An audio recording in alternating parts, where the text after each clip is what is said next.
voting. And as we look at voting here in the last days, as we look at what is touted as the vote of a lifetime, every time we turn around, it's the vote's the most important vote it's ever been, and many things of that nature just kind of lend itself to the sensationalism of what's happening. And I really want you to rest in the fact that God is in control. Amen. It doesn't matter who wins. God is in control. And nations, although I don't believe we are a nation as the Bible would call us a nation, because I think it's people groups, and we're a mixture of people groups. But nations come under judgment with bad leaders. That's how it goes. So think about that and where our nation is. But what I would say is, how are we to vote in the last days? Well, we need to establish then, are we living in the last days? Matthew chapter 4. Chapter 24. And I know we've heard these scriptures before, but I think it bears reading them as we look at this situation. Matthew chapter 24, beginning in verse... let's begin in verse 1. And Jesus went out and departed from the temple, and his disciples came to him to show him the building of the temple. And Jesus said, See ye not all these things? Verily I say unto you, there shall not be left here one stone upon another that shall not be thrown down. And they became troubled. They came and they said, okay, well, we better ask him what's going on. We've got some things happening. We see the end of time is upon us. And it says, they asked him, and as they sat on the Mount of Olives, the disciples came to him privately and said, Tell us, when shall these things be? And what shall be the sign of thy coming and of the end of the world? And Jesus answered and said unto them, Take heed that no man deceive you, for many shall come in my name, saying, I am the Christ, I am the Messiah, and shall deceive many. And ye shall hear of wars and rumors of wars. Ye shall be not troubled, or be ye not troubled, for these things must, remember we talked about the word must this morning in the Sunday school. These things must come to pass.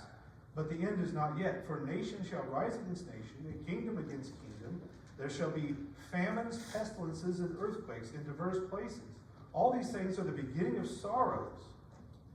So this is a description of what's happening, and how we know that we're in the latter days. From that description, would you think that we're living in the latter days? Are there wars? I think the news tells us there's 2 wars. Right now there's actually fighting on 110 different conflicts right now, if you look it up online. Not just 2, not just Ukraine and Israel. There's fighting all over the place. So there's wars. Are there rumors of wars? Oh, so-and-so is going to retaliate. And if so-and-so retaliates, so-and-so is going to jump into the fight and fight too. There's rumors of wars. Is there famine? Is there pestilence? Is there pandemics that bring pestilences? I'm ready for COVID 20,050, whatever is fine. We know it's the end of time. We know it's the latter days. We know that God has it in control. So we see all these things. He tells us he tells them, these are the signs. These are the sorrows, as it were, in the King James Bible and other Bible translations. It says the travail of the times to come, meaning in child pains, birthing pains. And what do we know about birthing pains? The closer they come together and the harder they are, the closer we are to the situation happening, right? The closer we are to the birth. So the more we see all this coming together, the more violent it gets, the more outrageous it gets, the more crazy everything goes. We've got to be close to the travail, to the end of that travailing, to where the time will end. So there's another passage here that helps us know, is 2 Timothy. 2 Timothy chapter 3 tells us a few of the other things that we ought to know about at the end of time. Hopefully we'll... past it.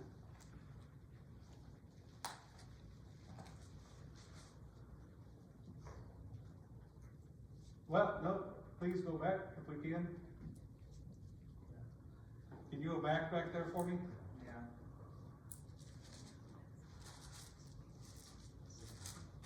Take us all the way back to the 3rd slide, please. There we go. 2 Timothy 3, beginning of verse 1. This know also that in the last days perilous times shall come.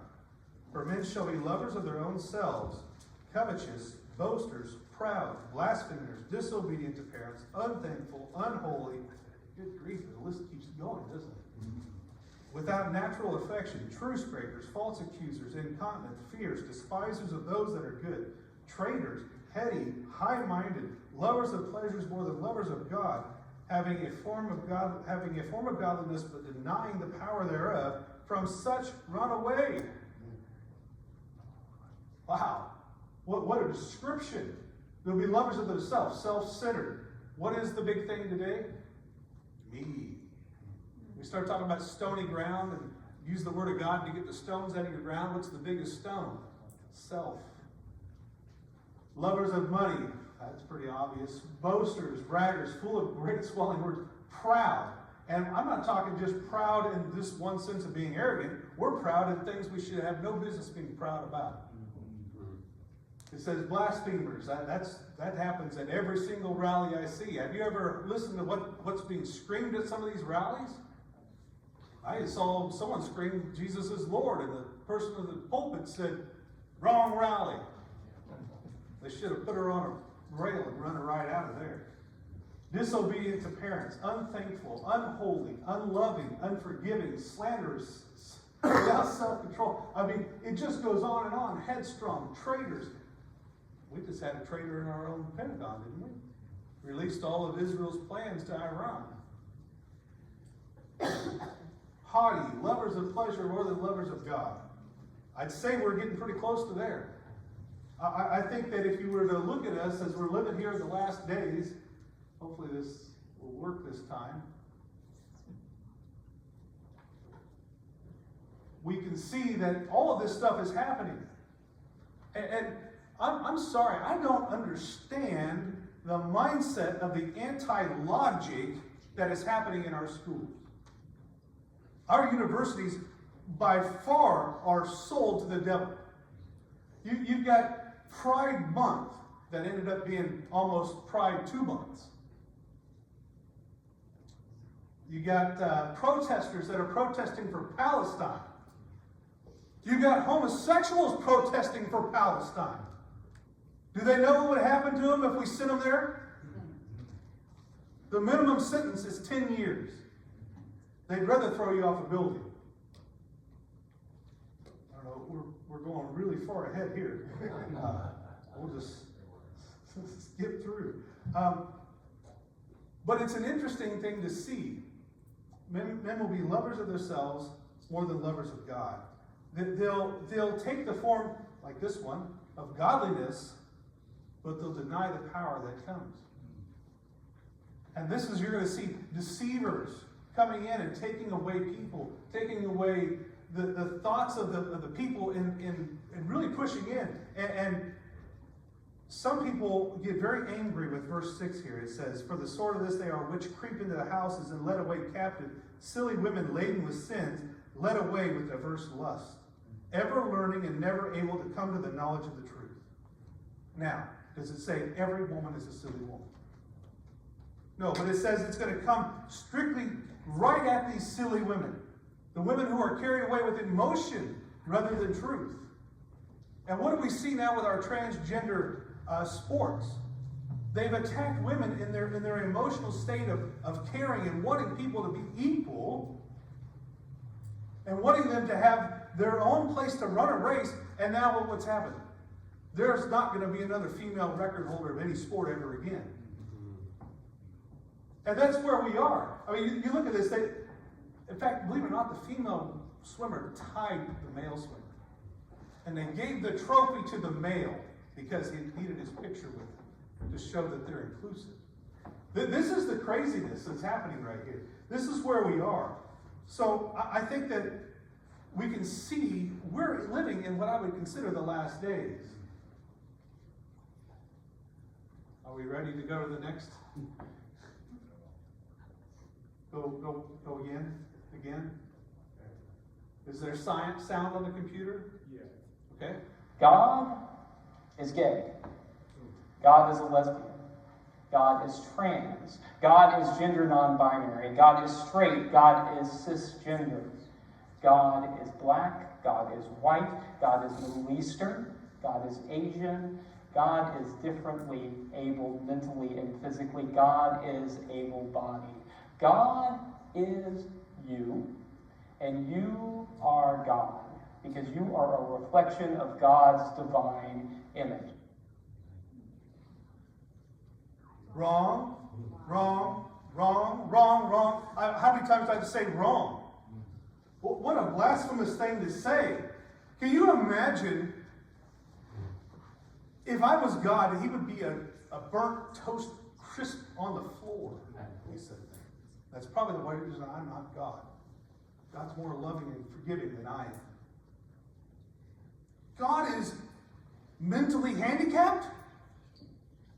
What are we talking about? But this is the state of where we are. Remember in 2 Thessalonians, it talks about a falling away. I don't think it's talking about a falling away of the true church. I think it's talking about a falling away of the false church. And I can't tell you that you couldn't throw a dart at the map right now and not find a false church. They're all over. Let's go to the next one. God worships me. Can you say that with me? What if God worships me? A God who worships me is quite the statement. I know. It is.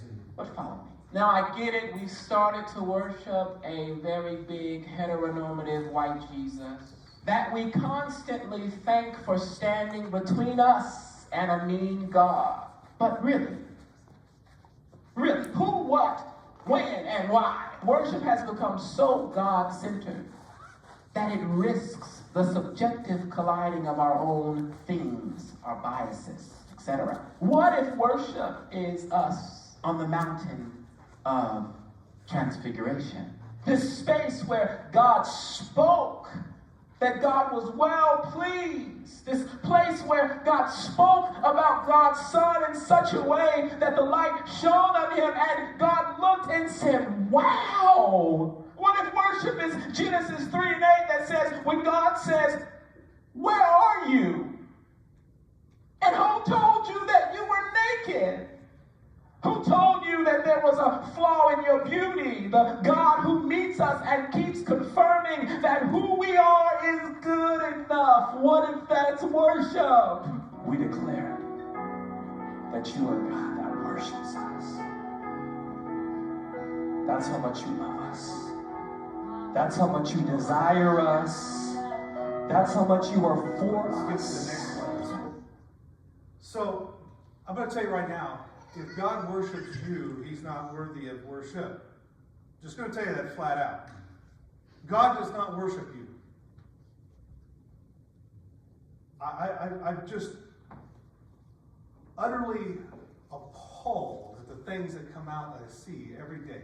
Every single day is something else. Something else comes every single day to just show us that we're so far from God, and we're a society that's moving as far away from God as we can get. Even in our churches, we're moving away from God. I have yet to hear the true gospel preached in most of these places that we've seen online so far. It just is amazing to think about where we are. And, you know, I talked in the first message about wanting to be alive during the time of Christ because I wanted to see so much of the Bible happening. Well, again, the statement is more things from the Bible are happening now than happened then. So it's better to be alive now and see what's happening. So we talk about a convergence. So how do I point to the fact that I think we're living in the last days? Well, there's a convergence of things happening. You know, for a time we've seen where people have been against Israel, but at the same time they haven't been ready to build the third temple. We've seen ready to build a third temple, but no red heifer. And as you go through all the symptoms, we see that we're in the conditions of 2 Timothy 3 right now. And if we could hit the button there, there's several actions. Words will pop up there. You can just go hit 5 times. Yeah, there we go. So we can see that we're at 2 Timothy 3 conditions. We're at roars and rumors of wars. We're at a desire to build the third temple. We have weak world leaders. We have the alliance of Ezekiel 38 set in stone right in front of us. I don't know if you've noticed that. We've seen a time where all the nations have been against Israel, all of them. And if you read in Ezekiel 38, there's two nations, or a nation that stands out, Sheba and Dedan. That's modern day Saudi Arabia. They are against the war in Israel, believe it or not. They want to take control of the Temple Mount to allow Israel back on the Temple Mount to do what? Build the third temple. The desire to build the third temple is there. Guess what's there too? The red heifers. I was just there. We were just, maybe the next picture here will show. Yeah. Oh, well, okay. Meeting over.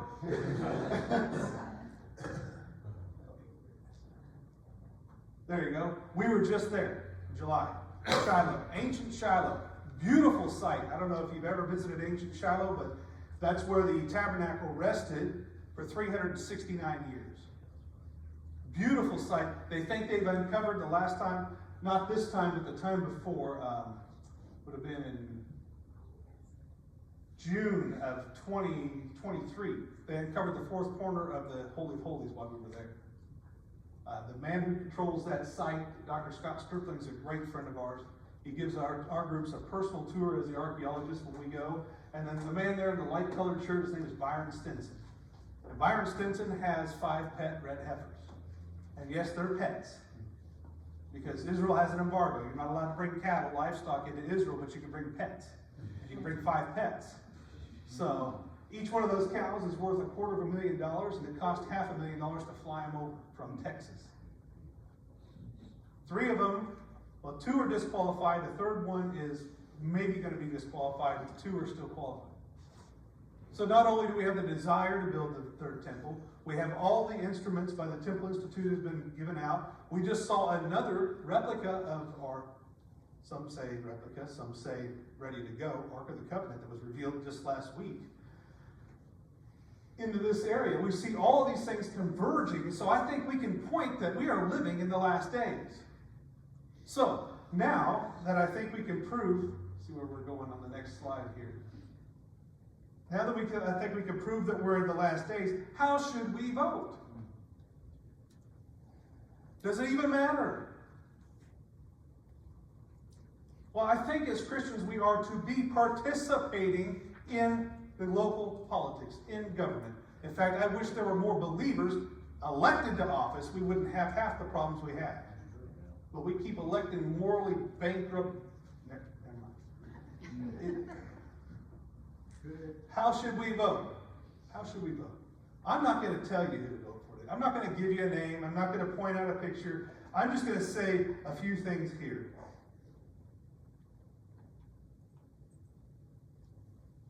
Now, this may aggravate some people. Abortion is not my #1 issue this year. You say, well, Mark, wait a minute. As Christians, we ought to be voting against abortion. Okay, point to the candidate that doesn't support abortion. Is there one? Is there a candidate running on the fact that they're going to go in and make abortion illegal throughout the land? No, and if you think that's wrong, I'm going to tell you right now that Trump just came out and said he thinks that his 6-week time limit is too short. We've got to allow more time to make the decision past his 6 weeks that he claims. Just so you know that. I want you to be fully aware that there is not a candidate that stands against abortion. Now, there's one that wants to do it after they're born, and there's one that wants to do it before they're born. You can pick out the 2. I understand the idea of voting for the lesser of 2 evils. Trust me, I fully understand that, and I am fully on board with that. But abortion is not my #1 topic. See, the next slide probably is the slide of abortions. Yeah, that's not my #1 topic. Let's go to the next one. Yep. Freedom of speech. That's my topic. I'm focused on which one is going to allow me to use my mouth to give the truth of gospel to people. And you say, well, no one said they're going to limit free speech. You're such a simpleton. Go to the next slide.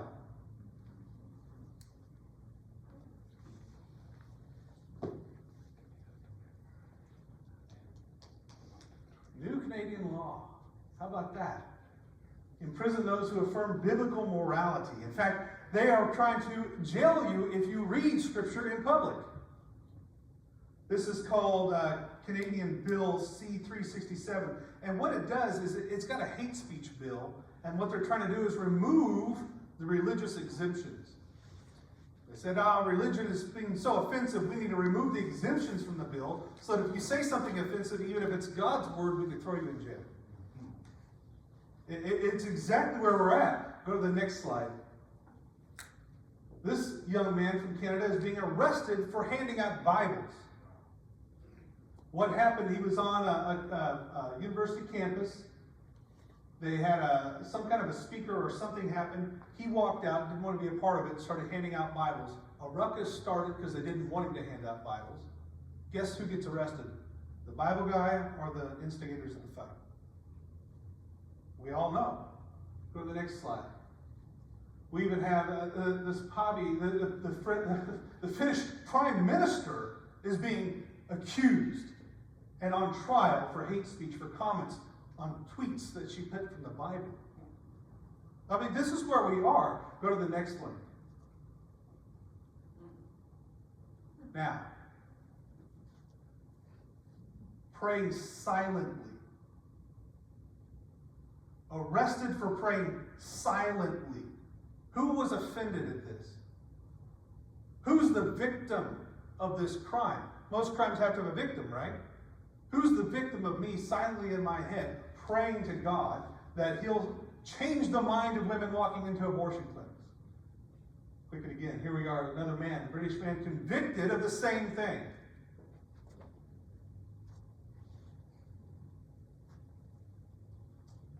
I'm just going to tell you there's a current ruling party that has an Equality Act that mirrors the Canadian law. Just so you know. If you want to know who to vote for, I'm telling you. Go to the next slide. You ever read George Orwell's 1984? The thought police. Are we not policing thought now? We're arresting people for praying in their heads. I'm for making Orwell fiction again. I saw the sign the other day. I think I need it. It just blows my mind. What is going on here? How did we get here?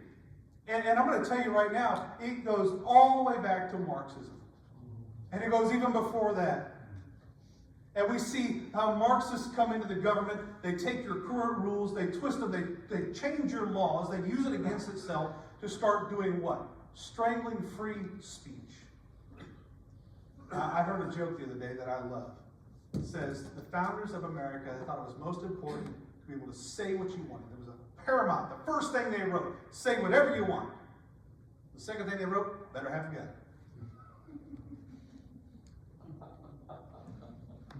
I'm just saying. But it's a place where they come in. Marxism, communism, socialism attacks what? Your right to defend yourself and then the right to speak your mind. Why? You'll believe what we tell you.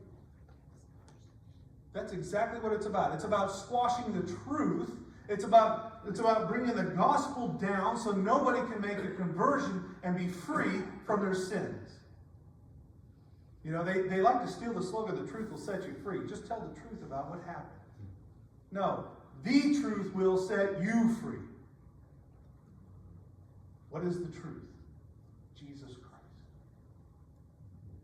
When Pilate stood there and he said, what is truth? He should have said, who is truth? Because Jesus is the one that sets you free. How should I vote? Seeing that both are okay with abortion, I think that we should vote with the one that lets us be about our Father's business.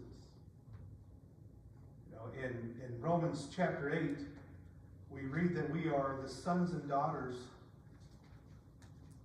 of God. Romans chapter 8, verse 14.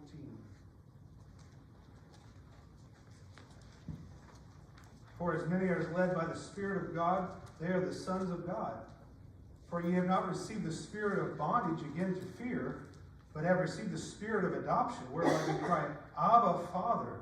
The Spirit itself beareth witness with our spirit that we are the children of God. And if children, then heirs, heirs of God, and joint heirs with Christ. If so be that we suffer with him, that we may be also glorified together. So if you're a believer, you're a child of God, right? We're tracking on the same thing here.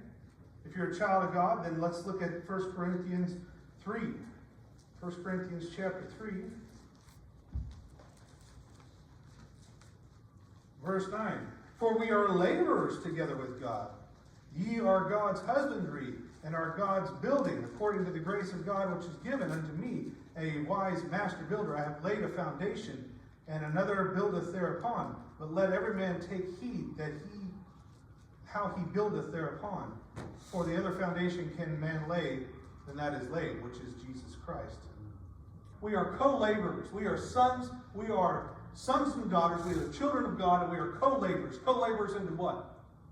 Luke 2:49. I must be about my Father's business. Let me ask you today, do you really think of God the Father as your Father? If you're a believer, if you believe that Jesus Christ paid the debt penalty for your sins,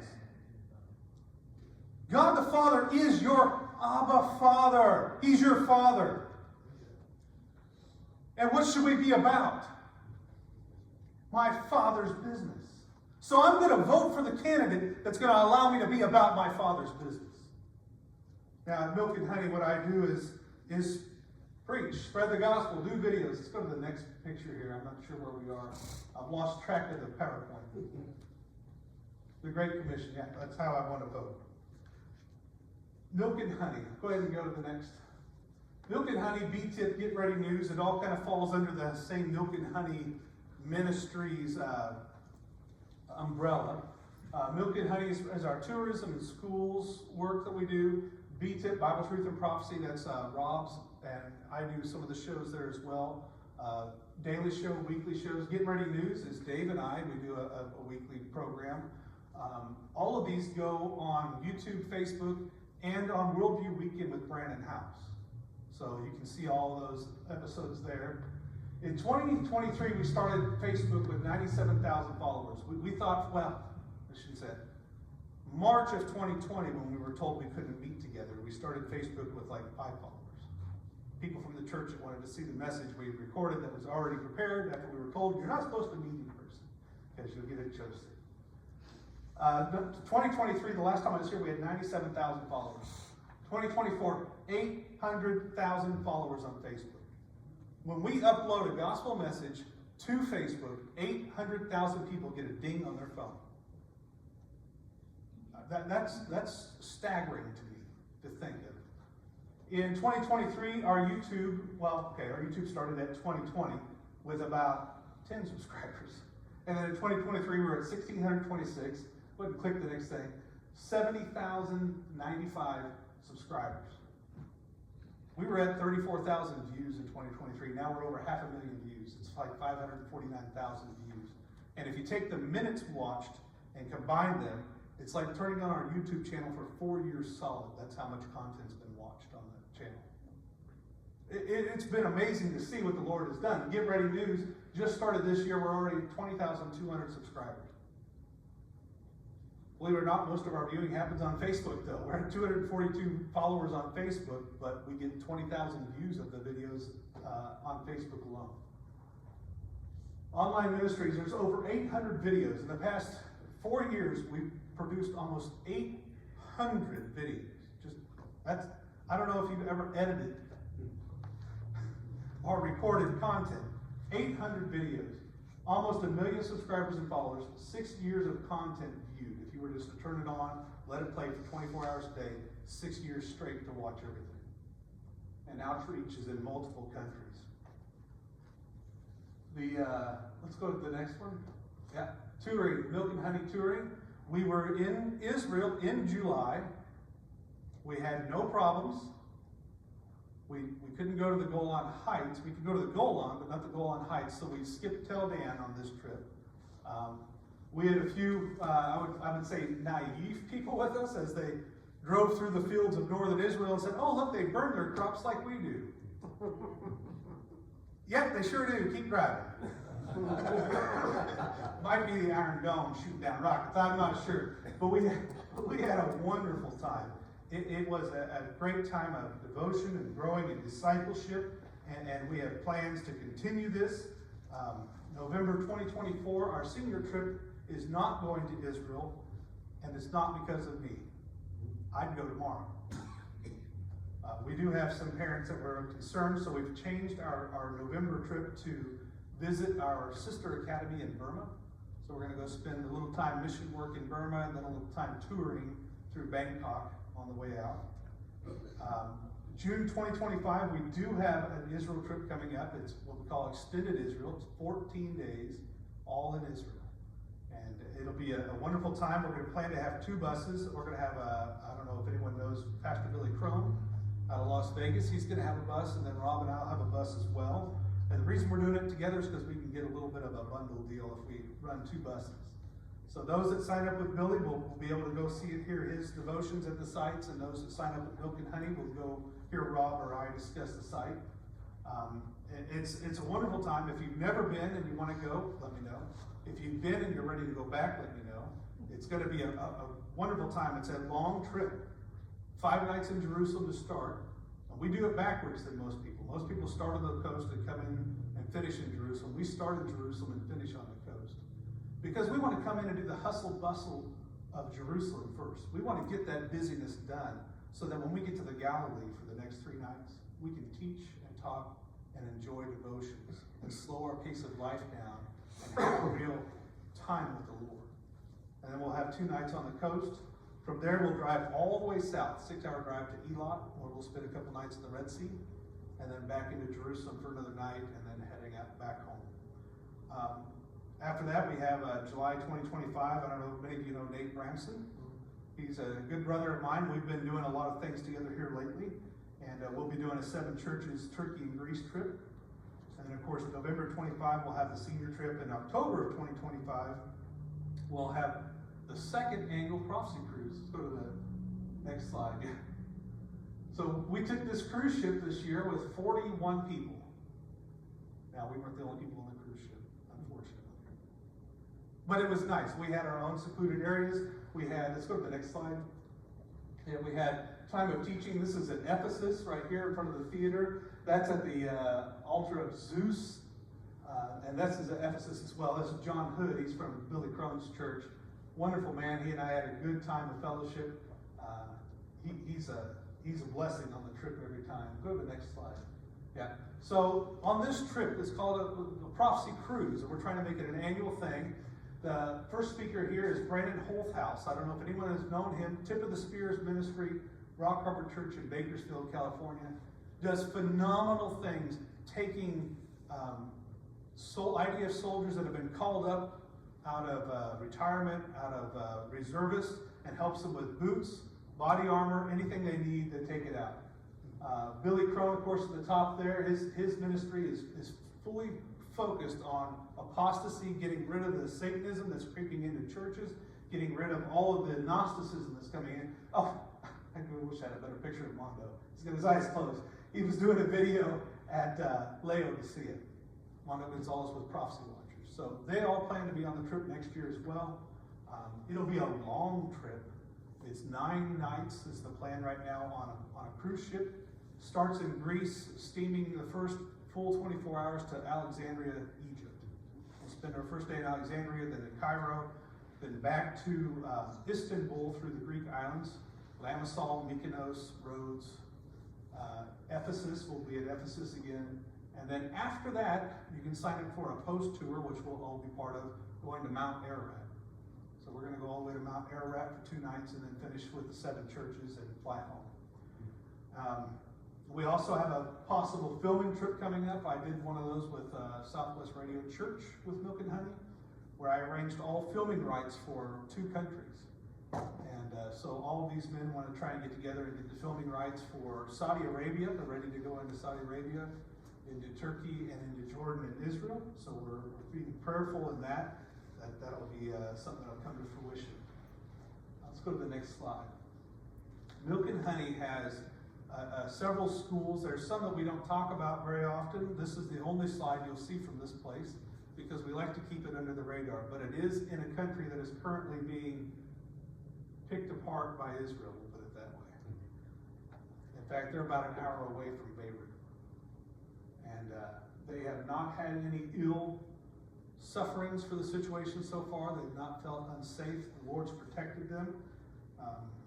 The solar project we did there is still going strong.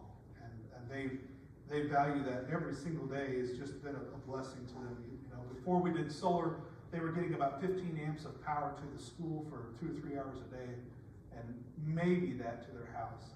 And with the solar project, they get 45 amps to the school and 45 amps to the home simultaneously for 24 hours a day.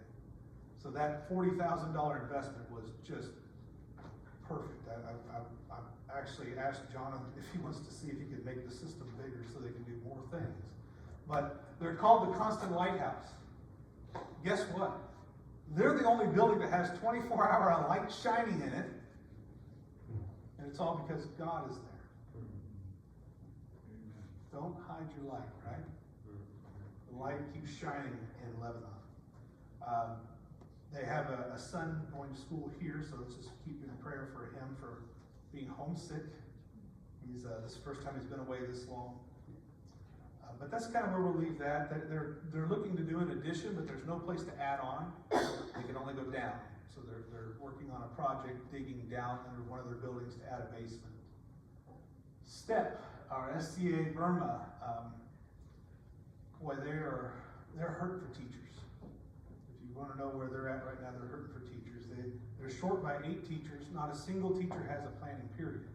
And I don't know if you've been a teacher or not, but if you don't have a planning period, that means you're working late, adding grades and grading papers, and everything you do in your planning period, you now have to do in the evenings. So they don't get a break throughout the day. They have over 500 kids. I think they have almost 100 in preschool or pre-K also, so in child care. The civil war happening there is getting stronger every day, but it's all in the north. So we're going to sneak in and visit them because they're kind of middle south on our trip. It's going to be a good time to see. We're trying to decide. In fact, I've asked Zama to check into doing solar for them. Because since the military junta has taken over, they have lost what we call reliable power. They're down to 2, 3, maybe 4 hours a day. They get power at both places, between the school, their home, and the side building. So if we could do something like this, I'm assuming with inflation that it's probably going to be $50,000 instead of $40,000. But that's probably one of the goals we have for them, is to see if we can't rectify some of their power issues. You know, John DeFall would tell me, he said, Mark, it's just so it just weighs down on your spirit so much as you're in the computer, you're entering the grades, you're getting ready to hit save, and the power goes out, and everything you just did needs to be redone. So I know exactly what they're going through, and that's why this is pretty heavy on my heart to think about trying to get them steady power. Senior trip will be there in December. So pray for that. We have a couple of fundraisers coming up, trying to bring in some extra funds. They gave the teachers a raise this year, the equivalent of about $100 American. And with inflation, it makes no difference. So they got a raise that they didn't get. And so we're just hoping that we can be a blessing to them when we come, take a little strain off their back, encourage them. They don't get a lot of visitors from the outside, so I've found in my travels that many missionaries actually struggle for having someone come visit. The encouragement that comes from people wanting to see your work, wanting to know how to specifically pray for your work, and then be there to encourage them has been huge. And so that's my goal then, is to now start visiting some of these missionaries more, bring in relief when I can, and do what I can to build them up, work with the children there. I'm think I said they have a little over 500 students this year. So they got 500 Buddhists coming to a Christian school that turn into little witnesses that walk home. And when you send a little witness into a home, and these homes aren't like our homes, they live generations in homes. So that one little witnesses to mom and dad, grandma and grandpa, great-grandma and great-grandpa, uncle and aunt, and it becomes a little fire that goes through a home. It's a beautiful thing to see. Next, India. So last I spoke, I had plans to go to India. We were working with India, building a few chapels, and we've completed 6 new chapels in India now. And the work there that's being done by a man named John Moses is being done. See the number 2, Herman Christian Brethren Assembly. They're a Brethren Assembly based. They're called Christian Brethren Ministries. That's the location in Kurnool, India, next to Hyderabad, if you're thinking about where that is. The next picture is zoomed in a little bit there. And this is, they all came to pick me up from the airport. I flew into Hyderabad. I was told it was 180 kilometers from where they live. Great, 90 miles. What's that, 45 minutes to an hour? Not in India. Not in India. Look at the streets. So this is a highway, by the way. And we go over here, it's 3.5 hours, 180 kilometers, just so you know, took to get there. Had a wonderful time of fellowship on the way down. They were very protective of me. They're like, we only eat certain places we eat out, or my wife cooks, because the hygiene issue in India is a problem and would take you out. This is the room they had for me. It's actually on the top of their assembly. It was a wonderful accommodation. The air conditioner works fantastic, so they don't use air conditioning, and they're crazy. This was the view from the top of the building, right there in the middle of Kurnool, and it was a beautiful time to be there. I was there for almost 3 solid weeks. We did a youth conference, and then we went and spoke at a few of the buildings we've helped, a few of the buildings we've built. This is the new road. It's being built. But instead of going around it, they just drive in the ditch, but on the wrong side. And then sometimes, this is a 2-lane road with 4 lanes and some goats. And that's pretty common while you're there. And then they come the other way with cattle, and to go anywhere in the country takes time. We'll just leave it at that. I don't know how else to explain it other than just picture having the most frustrating driver in front of you your entire drive of the day. And that's what it's like.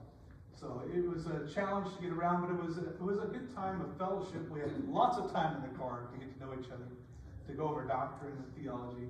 This is Brother John Moses, D. John Moses, I should say his full name. This is his home assembly that he started as a branch off from his father's assembly. This is in Kurnool. I was able to speak here. We had a wonderful time of fellowship. They sit men and women on sides, and they say they want no distractions. So it's really interesting to see. This is the youth camp. This is only the boys from the youth camp, just so you know. 863 people attended the youth camp. This is the boys, this is the girls. That doesn't count the 200 plus kids that came that were under the age of 15 who went to other classes. 2 days, I had to take a selfie with the kids. They thought that was the greatest thing ever. We had such a good time. John Moses did my interpretation, and then Brother Samuel Thompson, first time I met him, he was the other speaker at the youth conference. We had not spoken before to each other, had no idea who it was. We got there, and I was praying. I said, Lord, just let my messages be right in line so that it doesn't break the concentration of the native speaker, so it doesn't ruin what he says. Turns out that every lesson he finished, his verses were the first verses of my sermon. That is the only way that can happen is God. Period. In fact, there was one time he said, I regret to tell you I'm out of time. I wish I could read these passages to you. And I got up there and I said, I'm so glad to tell you I can read these passages to you because that's where we're starting today. And it was just a beautiful time to see this. And out of these children, they assumed that 80% of them were already saved. These are already children from the assemblies that come to learn about Christian living and to get some encouragements and discipleship. But we still had 46 new believers in 2 days. It was a time of harvest. It was beautiful. I couldn't ask for a better time there. And then we went to some of the others. So this is Tarthur. And I'm going to butcher every name you see. Just so you know, it probably sounds way better when they speak it, but I don't speak it. Let's go back. This is where we start helping build these. This is one of the ones we started from the ground up, and the local tribesmen will give a parcel of land and deed it to the Christian Brethren Assembly's work, so that no man owns land after that. Then they dig out a foundation and they build it up on a platform because of the way the flooding happens through there. And this little building here, believe it or not, this is back before inflation. This building cost us $2,500. And you see the young lady in the front here, in the orange. You go to the next picture, you can see for a size comparison, there she is in blue next to me. This little building houses 100 people. And they are strong believers. And I'm going to tell you, the most interesting thing about India was I was on a tourist visa. I applied for 2 years. The Lord gave me a 10-year visa. I'm assuming that means I'd have to go back. I hope that's not like Jonah. But when you go there as a tourist, you're not allowed to speak in public. I'm not allowed to go on the street and preach. It's not allowed. But I am allowed to speak or preach inside the churches. Common practice is there are bullhorns mounted to the side of the church. Guess what comes out of the bullhorn? Whatever's coming from the pulpit. So every time they have a meeting or a service, the entire village is blasted with whatever message is coming out. And Brother John Moses is very protective of what's being said from the pulpit in these assemblies. So we know that it's going to be truth going from the pulpit there. It was a beautiful time. You can see they already have some damage. We've got to fix that from a small, I think it was an earthquake. But there are things that still need to be done. Like this little assembly has no restrooms. Go back. This little assembly has no restrooms. So for $1,800, we can add toilets for the women. Men still have to go to the back there. But it's something we're considering. We're trying to decide what to do. But it's just indicative. Now with inflation, this building has gone up. Unfortunately, everything has gone up. And certain people's economic policies are ridiculous. But anyway, I think this is $3,500 to $4,500 to build this building now. An average building right now, for us to do an entire chapel with toilets is about $5,500. And that's for 150 people. So, okay, go to the next one. This is Connie-Della, I think. Yeah, Connie-Della. This was being built. This is one of the ones we were working on that we had sent funds over to work with, and had been in progress, but they had waned a little bit. They had lost some of their funding from the locals, so I said, okay, we'll come in, we'll take care of it. But they were dead determined while I was there to have a meeting, so I think the next picture might be, yeah, so they come. Middle of the evening, we've done our work for the day. By the way, they work from sun up to sundown and then some, just so you know. The evangelists there, that's their job, that's their life, that's all they want to do. So they've come set up a couple of lights inside. They're twisting wires together, barehanded, just adding a few lights and putting up a speaker. And they started singing praise songs first. And of course that goes out over the bullhorn over the village and people come flocking in. The chapel. So we had a service there, and then let's see, go to the next. Yeah, then a time of visiting. Everyone says Vandanalu, means God with you, and I don't know if I've got this even with Bibles in my hands, as you can see, and water bottles, and it's a different custom, but it's wonderful to watch. The reverence the people have there is amazing. There's not. I noticed that when we have a remembrance meeting, as they come in, they all sit down, they all pray to themselves. They pray, they get themselves ready for remembrance. heart shown and the want to be pleasing to God is shown at every turn. And the ladies, I mean, they cover instantly. I mean, you can't even say a prayer for dinner without the ladies covering. They want to make sure they're adhering to what God has to say.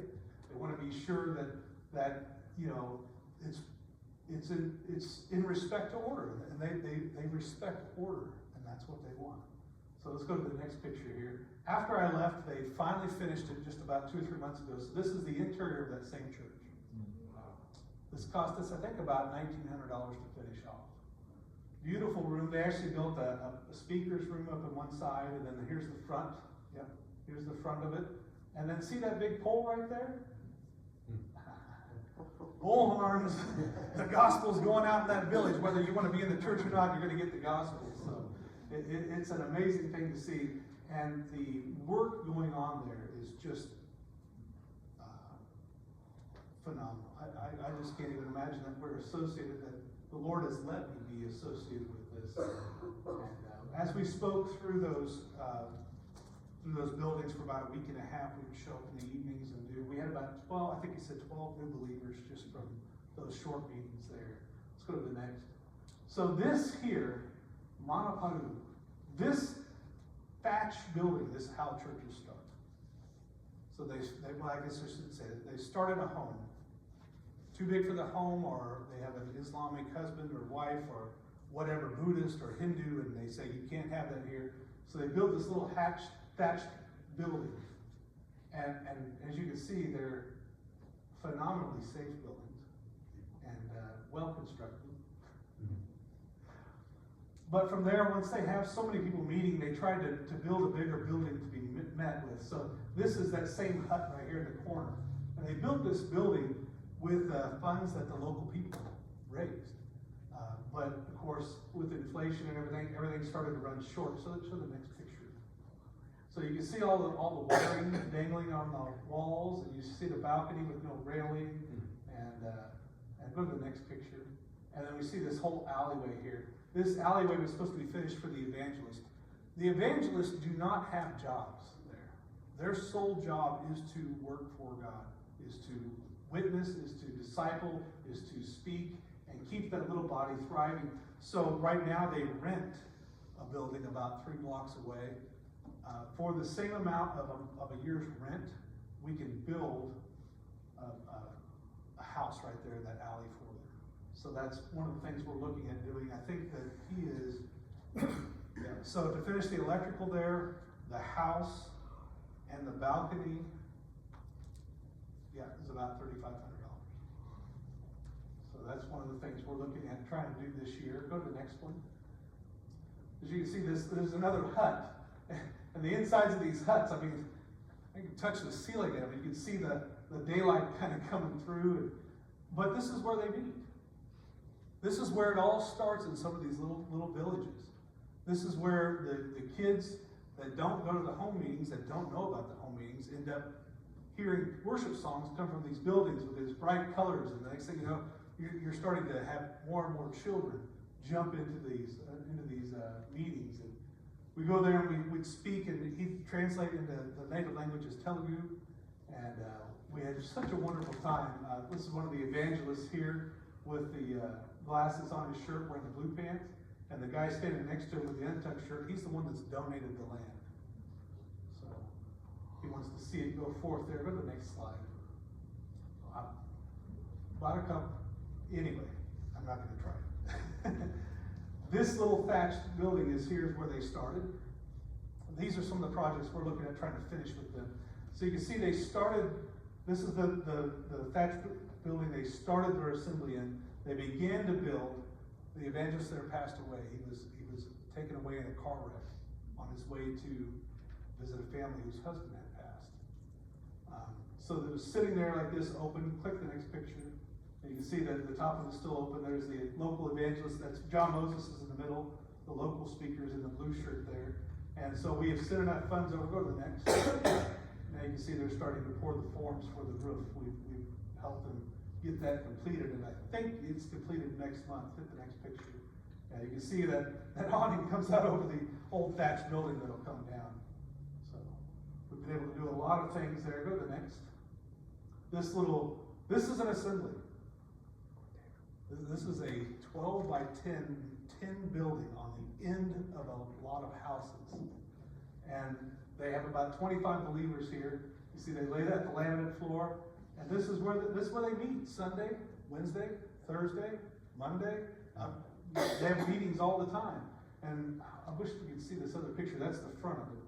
So that one, we've helped them with double the size of this one, which isn't saying too much, but it was $800. We doubled the size of the building now.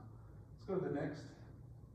I was blessed to be able to speak a devotion at a wedding, a dual wedding. These two brothers were married the same day.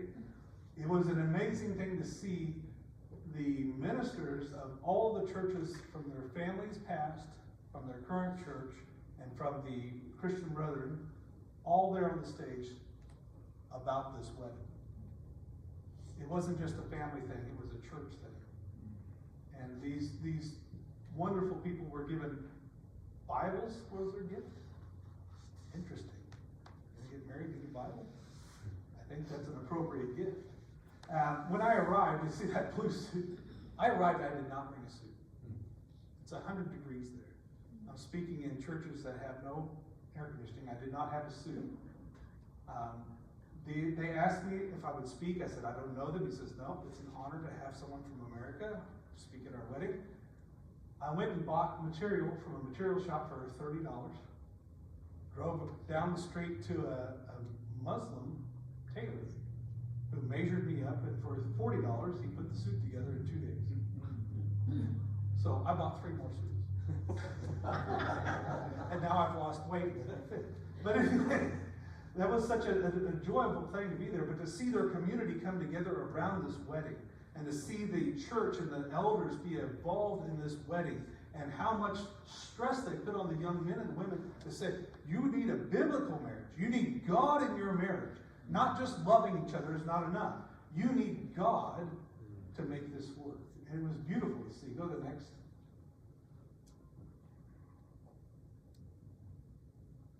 Here's another, there's the little thatch building they're meeting in. They've built the foundation, but they've run out of funds for it.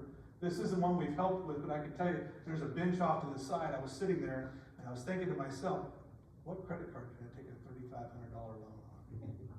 Because if I could just finish it so that they have a place to meet, it would be wonderful. It's just amazing. And then at the end of the time, we had a workers and elders conference. The evangelists there, they work hard, and they're always dealing in milk. I mean, they're always dealing in the gospel.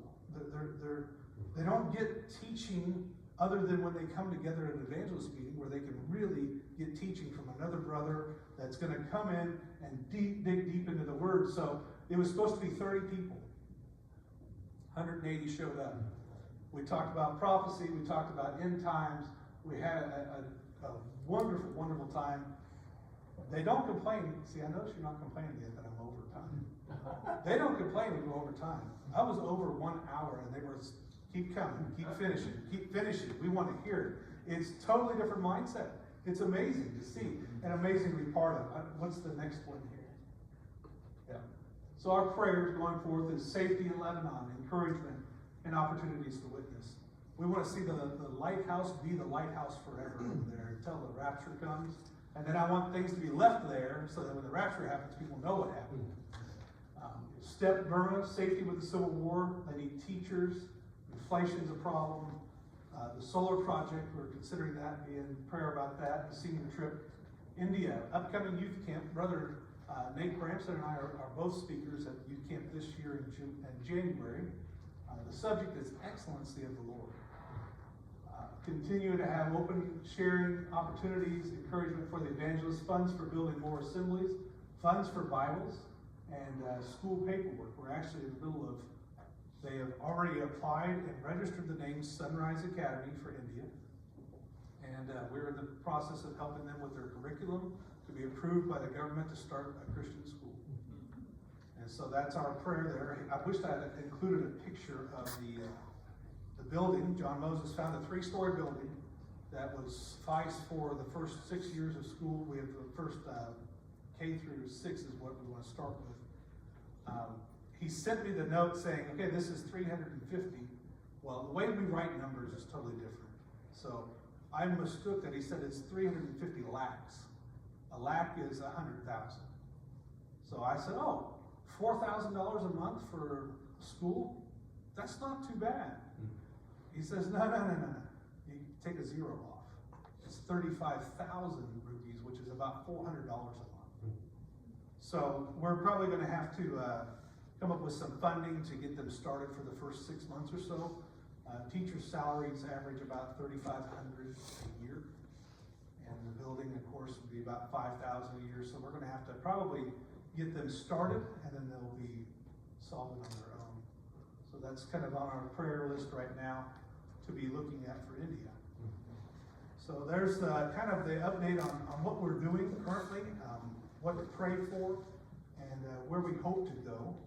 If you have any questions about any of the ministries, anything that we're doing, where to find our videos, where to keep up with us, I think most of us just sent to the Milk and Honey newsletter right now on updating. And then what our next trips look like. We have plans next year for 4 or 5 trips. We'll expand that if we need to. Heavenly Father, we just thank you for the time that we have to come together, that we can fellowship one with another, that we can look into your word, and we can see things as detailed as who we should vote for, that we can see things that are detailed about how we know what time we're living in. And as we see this convergence of things, as we see everything coming to a point where we know the time is short, give us the burning in our hearts to be about our Father's business. Give us the knowledge and the encouragement to share Christ with those around us. Give us wisdom as we seek these opportunities and missions and discipleship through touring. We just pray that your will be seen in those things, and that many will come to Christ through these activities.